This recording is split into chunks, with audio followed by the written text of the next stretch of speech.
ముందు సినిమాలకి చాలా నేను చూశాను. అరే! మన సినిమా బాలేదురా భయ్! లేదురా ఆళ్ళు చెప్పింది కరెక్టే. నేను ఏ రోజు గూడా ఎప్పుడు గూడా నేను దాన్ని కౌంటర్ చేయలేదు. ఎందుకంటే యాహ్! That's right. వాళ్ళు చెప్పింది రైటే అని అనుకున్నాను. ఈ విషయంకొచ్చేటప్పటికి లైవ్ చూస్తున్నది వేరుంది.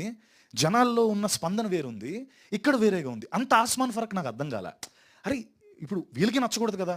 వీళ్ళకి ఎక్కడో మధ్యలో 50%లో ఉండాలి కదా! అటు ఇటు. మరి 80-20 డిఫరెన్స్ ఉందేంటి అన్నది కొంచెం బాధ అనిపించింది.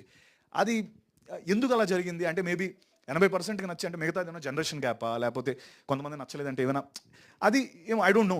అది నాకు నిజంగా అర్థం కాలేదు. బట్ అంటే చాలామంది ఇది నేను చెప్పిన దాన్ని కొంతమంది అనొచ్చు. అంటే మాది జస్ట్ అన్ ఒపీనియన్ మాత్రమే అని. బట్ కాదండి, ఒపీనియన్ మాత్రమే కాదని నా ఫీలింగ్ అన్న. ఎందుకంటే బేసికలీ మీ సంస్థకో లేకపోతే మీరు రాసే దానికో లేకపోతే చాలా క్రెడిబిలిటీ ఉంటుంది. అంటే ఒక ఇన్స్టిట్యూషనల్ క్రెడిబిలిటీ అది. అది ఇండివిజువల్ క్రెడిబిలిటీ కాదు.